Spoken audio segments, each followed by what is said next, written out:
woman woke up after being dead for 27 minutes. Then she scrawled a spine-chilling message.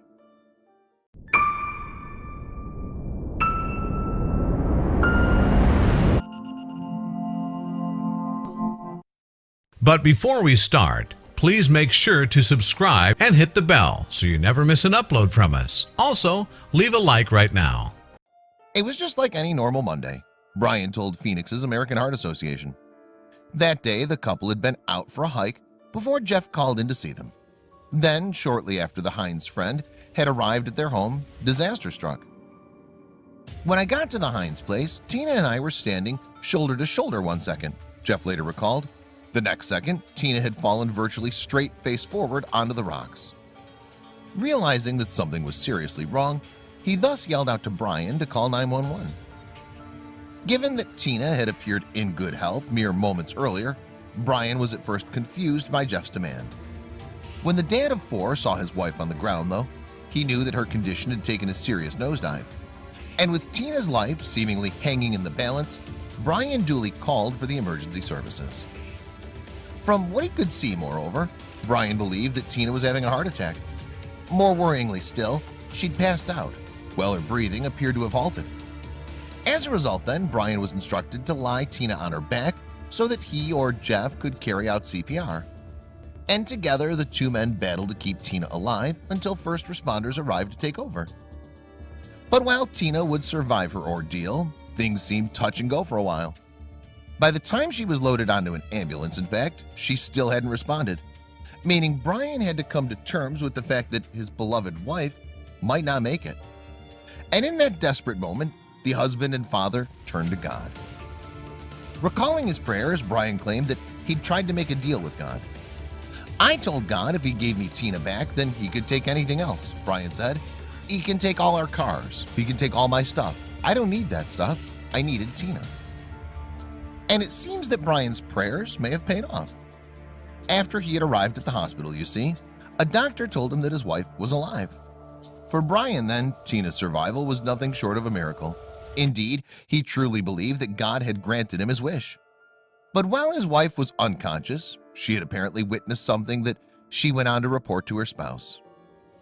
As Tina laid lifeless for 27 minutes, she believes that she had a so-called afterlife experience. And the Arizona mom isn't the first person to claim to have seen something beyond this realm while on the cusp of death. Some individuals who've been brought back to life have reported observing bright lights or frightening creatures during their periods of unconsciousness, for example. And given that no one knows what happens to us when we leave this world, afterlife experiences are understandably the subject of much fascination. In fact, there's even a near-death experience research foundation. This organization gathers testimonies from people around the globe who've all been brought back from the brink in a bid to understand more about what might happen to us when we die. Similarly, heart attack survivor Heidi C. described seeing the most beautiful white golden light. She added, "There was no words to really express or articulate how I felt or to describe the beautiful light and warmth that I was bathed in. The color and feelings were a million times magnified." So as Tina was revived time and again by emergency services, little did her distraught husband Brian know that she too was having one of these afterlife experiences. The first he would learn of the matter, in fact, was when Tina came round and was seemingly in a hurry to pass on a message to her surrounding family members.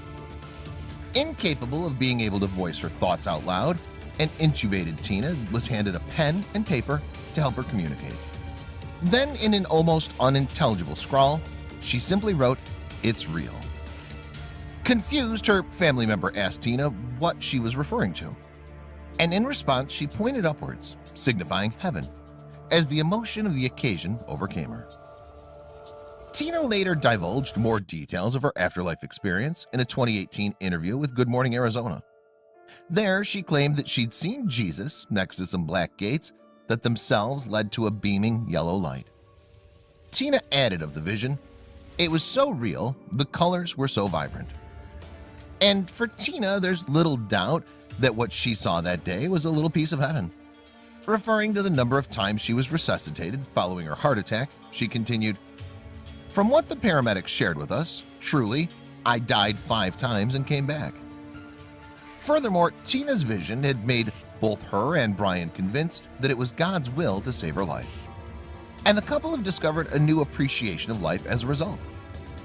I'm just so thankful that he didn't take you right then, right now, and that you got to stay and still be my wife, Brian told Tina during the Good Morning Arizona interview. So I celebrate you every day. Tina and Brian's story hit social media after their niece, Maddie Johnson, had a copy of Tina's "It's Real" scribbled tattoo on her wrist. Then in June 2019, Maddie posted a picture of the spiritual inking on Instagram. And alongside the snap, she revealed the meaning behind the tat. In the accompanying caption on Instagram, Maddie wrote, "Tina's story is too real not to share and has given me a stronger confidence in a faith that so often goes unseen. It's given me a tangibleness to an internal hope that's not too far away. I love you, Tina Hines.